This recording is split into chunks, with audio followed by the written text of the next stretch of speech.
years, guess what? We don't have it. The things that we always were looking for with hashgacha, for the most part, we can find. And if we can't find, we can call the OU and see if maybe we don't need it. Should we translate in case people don't understand these expressions? Anybody who's listening to this will understand. You never know. OU, hashgacha. We were discussing about hashgachas, that's certifications. Aside from the fact that there are many certifications which are necessary, Menachem Lubinsky tells a story that's the exact opposite. A few years ago, he was at one of these international food shows in the South, and among the products with an OU, he found one that's a sauce for pork rind. Now you told me. Oh, finally a case. He asked him. What?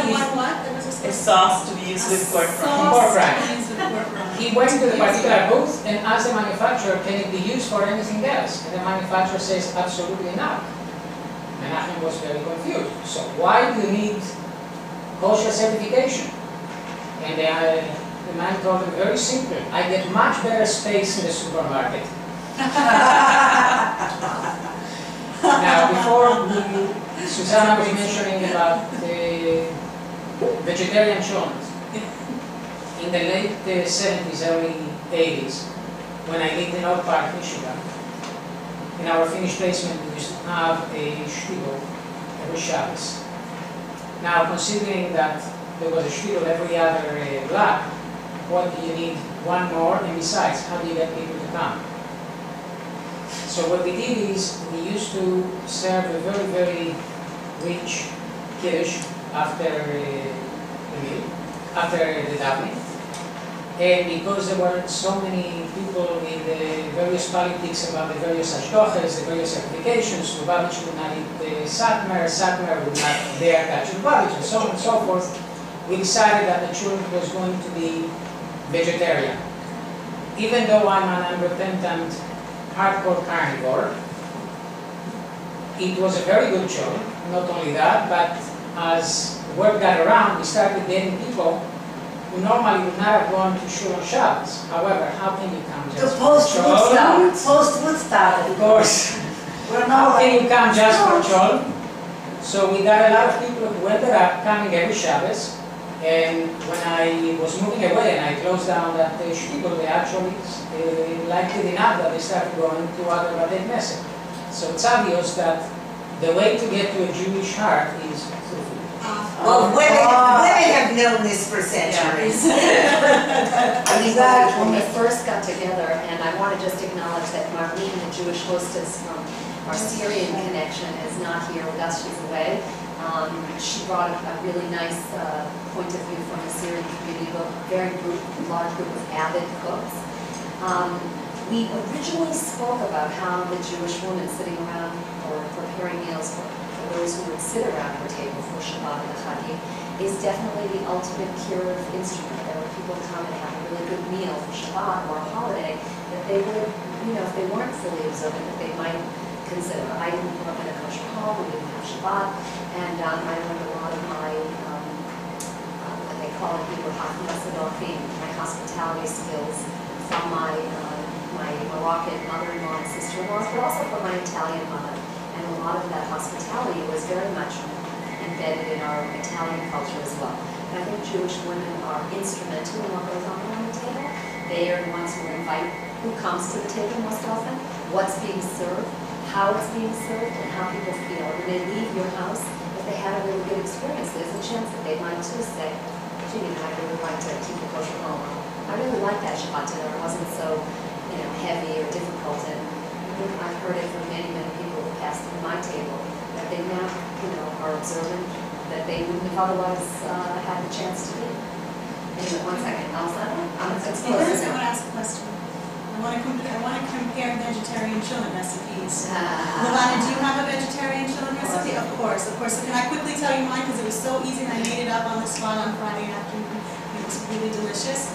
I did the normal beans and barley and onion, and I added a tomato, a fresh tomato, and sweet potatoes, And my secret ingredient, because every chillin has a secret ingredient, was onion soup mix that I found that has no MSG. And it really, so I want to hear Lavana's comments on it. Because Lavana's the professional chef, I'm the mommy chef, who tries very hard. And you see me you see me going like. Do you don't do chillin? We don't do chillin. Yeah. Tell us about your healthy Shabbos lunch Okay, options. I use the one without MSG. Okay. I just want to pick up on what Lavana, what two people say here. First of all, Kim, the habitual non-kosher person who says, "Oh, kosher is not so bad. I think I can live with it." This is the thing, is that we came in a wasteland, in a complete kosher wasteland, where people say that we have two wines, we have two brands of wines. Manischewitz, if you remember Sammy Davis Jr. Advertising Manischewitz, and Shapiro, the wine It was in Italy. you could cut, the wine you could cut with a knife. And then came all these wines that won in blind competition. It was like unbelievable. You could be kosher and not miss out on anything. Of course, it was good. It was better.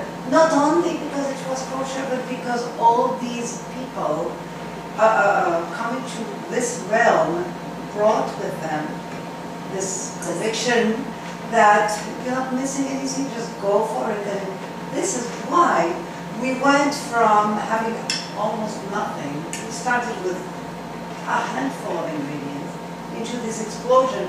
In my time when we just started, Kosher Fest didn't exist. What were we going to exhibit? We have nothing. But now we have hundreds, thousands, tens of thousands. Now for your challenge. Oh my God, Shoshana, you're in big trouble. Did you put onion soup mix in your challenge? Yes, Can you tell me without why? MSG. And here is the thing. Because I didn't put meat. So No, because you don't believe that vegetables will have their flavors to contribute and be full flavor.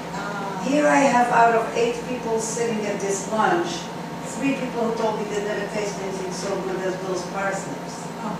Isn't that unbelievable? All I did was parsnips and those, and those flavorings. It's in my cookbook. Are you going to post this lunch online? It's in her But cookbook. yeah, sure. Why not? This pleasure. menu. It was pleasure if Would be you all nice. help me a little with the technicalities. Absolutely. But here's the thing, is because we all, when I say we, I hate to say, and I don't want to sound smug, I don't want to include myself in it.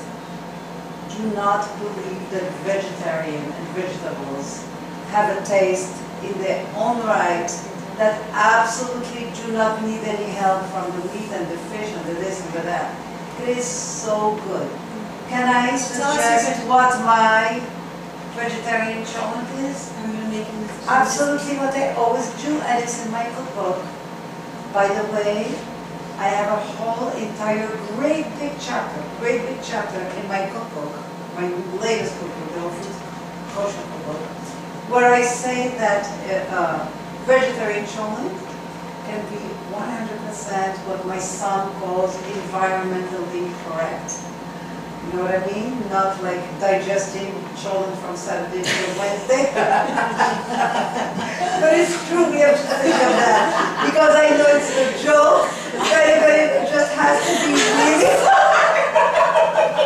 it has to be considered, because people love to make a joke on cholent. Out of control. But why aren't you people, and I hate to say this because it sounds so patronizing, why can't you put a big bunch of mushrooms, celery root, potatoes, or another celery root cubes and carrots and celery? Do you know what you're going to get? And then little tomatoes and little squash. You're going to get a squash, and you're going to get something absolutely fabulous, because all these earthy, long cooking vegetables releasing their flavors overnight are going to be so fabulous. I just want to say one little thing that sounds like a joke, but it's really true. Incorrigible. Huh?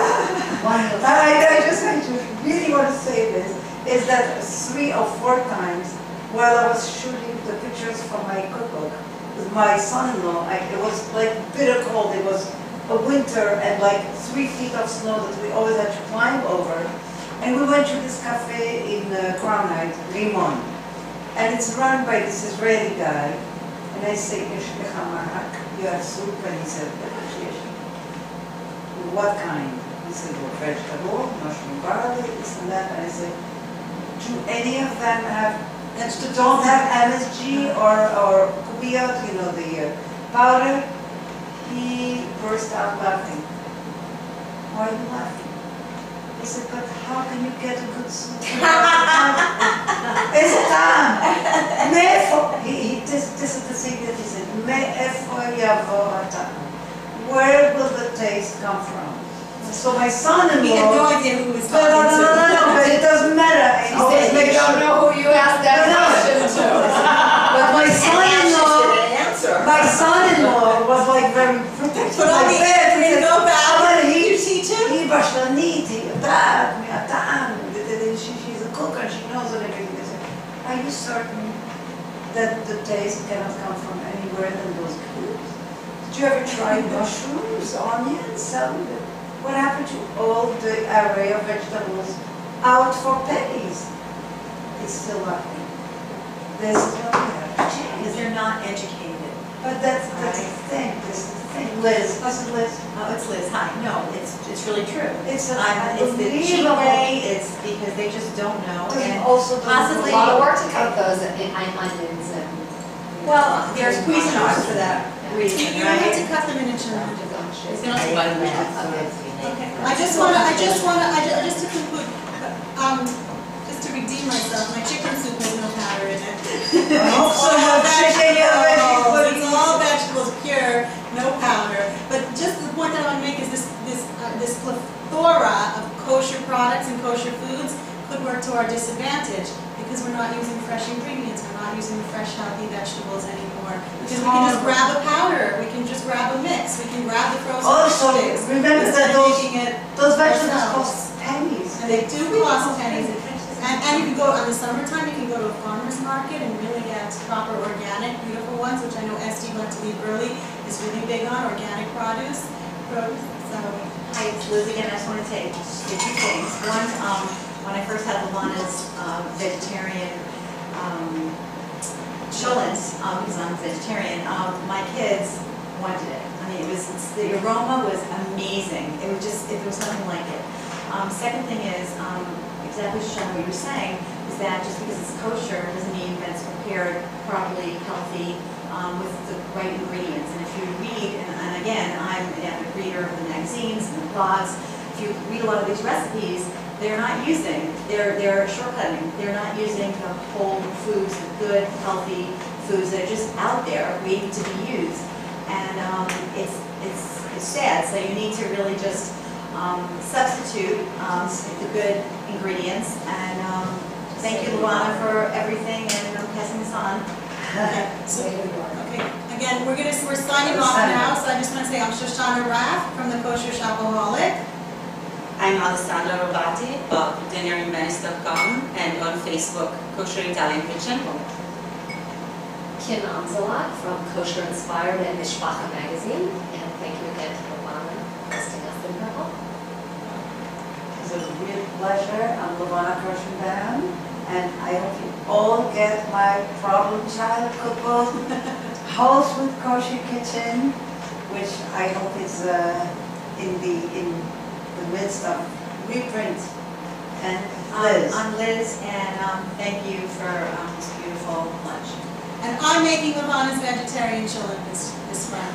With no powder. Of course no powder, no recipe. Don't let me catch you. Gila's waiting downstairs for me, we're going to go eat together. I have a meeting at my house also, so I didn't want to. I'm just going to money up. Come right back. Come on in, clean up. I'll be right back. I'm going to clean up. Everything away. It's mutual, it's mutual. Bye. All a evening, ladies and gentlemen, and please be with us again next week. Thank you very much. So, listen to me, I would like to, I want to mail you a check for 2 books.